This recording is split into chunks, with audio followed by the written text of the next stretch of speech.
What's going on, guys? Face IQ here. In today's video, I want to give you guys a free lesson how to cephalometrically measure your jaw or anyone's jaw that you want, and then how to diagnose and fix these problems. And yeah, let's hop right into it.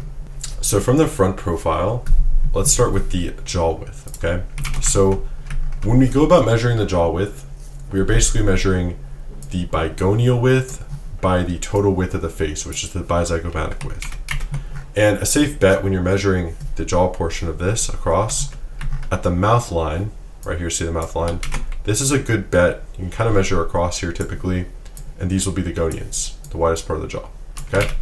So we measure this, and we then divide it by this, the total width of the face. Should make perfect enough sense. And ideally we want this at 88% in men, and this varies across ethnicities, this particular measurement. Very universal. The most attractive men typically have a ratio as close to this as possible. In terms of an ideal range, 86 to 92% is acceptably ideal. If you do this measurement and you have 90%, that's good. You have 87%, that's good. If you have 88%, that's perfect. Now, if you have something like 80%, right, we'll kind of sketch out what that might look like. Draw out the cheekbones, and maybe the jaw was this wide, right? There's a huge tapering. Okay, too much of a tapering.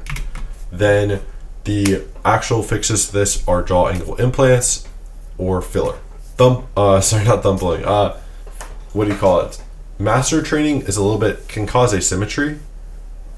I don't really recommend it intentionally. I think you should just be eating the proper foods, which is raw meat, and you will naturally train your muscles to where they should be. So yeah, that's jaw width. Next, let's look at jaw frontal angle. So when we're measuring this, we are simply, I'll show it with this tool. So we're measuring the jaw frontal angle. We are assessing the mandible on both sides and kind of where they meet. It should be kind of self-explanatory. Boehmer's is 89.9 degrees, which is basically perfect. If you don't get it, again, draw a line down this, draw a line down this. Where they meet, this is the jaw frontal angle. And it should be 90 degrees exactly to be perfect. Again, 85 to 95 is acceptable. And if you have, a jaw frontal angle like this, like Ryan Gosling, maybe like a 70-degree one, then you probably have an issue from the side, like your jaw is very downgrown, most likely, which we'll get into that later. If you have a jaw that's super flat, that wasn't even flat enough like this, I brought up an example. If you have a jaw like this, right, very, very flat, we can see his ramus is super long and then his jaw is super flat. Like from the side profile, this Minecraft dude would probably have a jaw, like this, literally super flat, long ramus. So if you have one of those issues, the solution is going to have to be a double jaw surgery where let's say you have a jaw too downgrown, you have some counterclockwise movement, okay? Let's say you have a jaw too flat, then you have some clockwise movement, okay? So yeah, double jaw surgery is the way to correct that. Next, let's look at the chin to philtrum ratio. So we're measuring from the bottom lip, lowest part, to the chin, bottom of the chin. Then we're measuring the subnasal to the kind of cupid's bow on the philtrum. And when we divide this by this, we want it to be 2 to 2.55 in men, typically. At the bare minimum, 2 to 1, bare minimum. Okay, you have a fairly large flaw if it's anything below 2 in men. And ideally, you want it towards that 2.3. That's like the kind of the actual perfect ideal. Now, let's say you have a longer philtrum, maybe a shorter chin.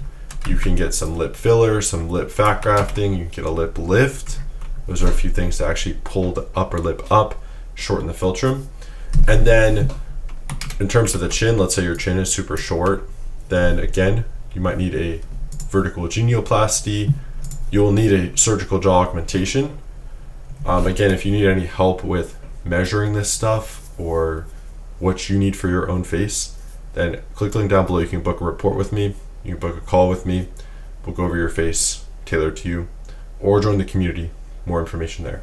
Anyway, yeah, so if you need to fix a short chin, we're looking at vertical genioplasty or a clockwise bimax, where we kind of bring the things down.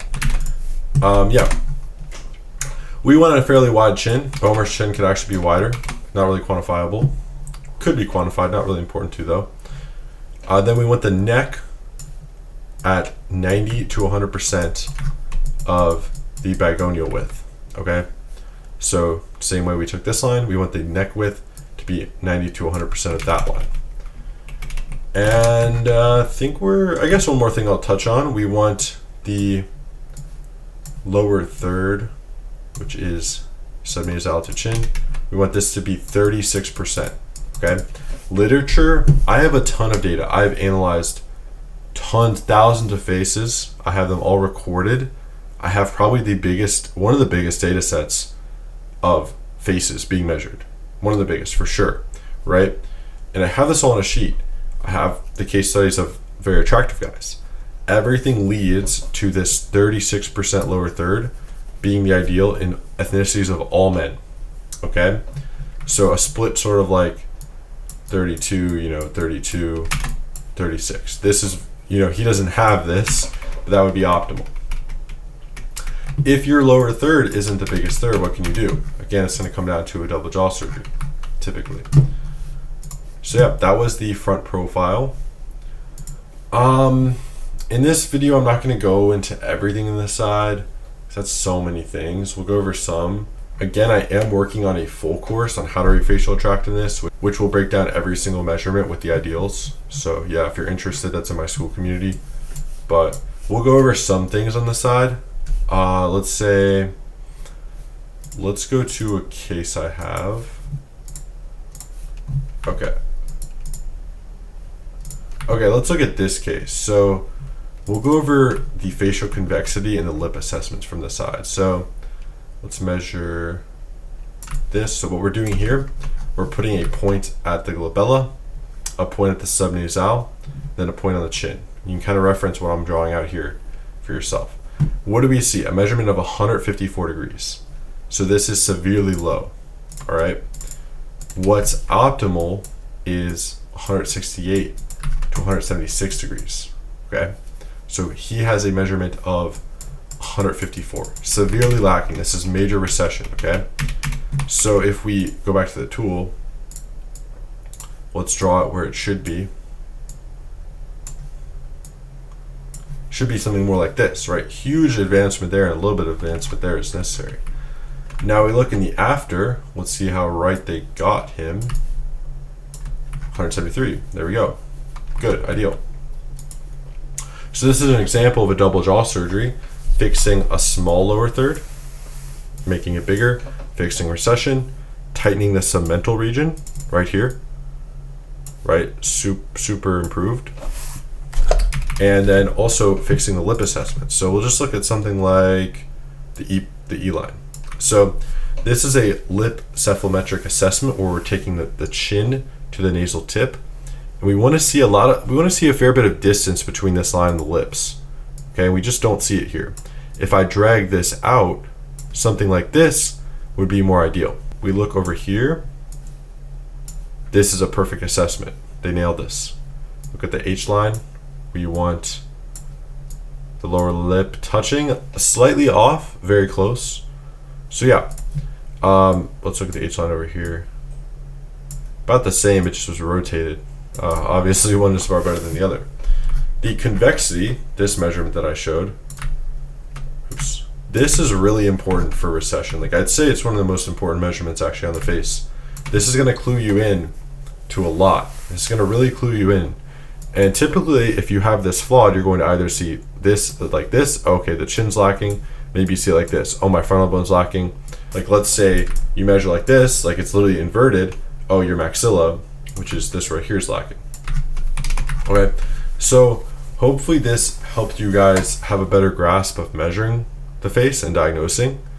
Again, remember, the number one diagnostic tool from the side is definitely the convexity measurement. Absolutely. If you measure the glabella, you make an angle to the subnasal, to the chin, you have something like 154 degrees. Again, the ideal 168 to 176. Then you know you have a large issue. And typically you can visually see, like anyone with a brain can see this guy had severe recession, right? And what's the solution? Is it thumb pulling? Is it mewing? Is it eating raw meat? No, none of that stuff will change this at this stage.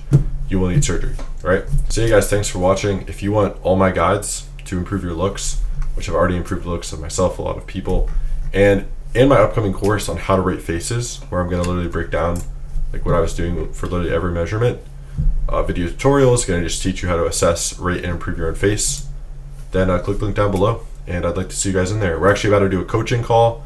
Again, you get access to community coaching calls.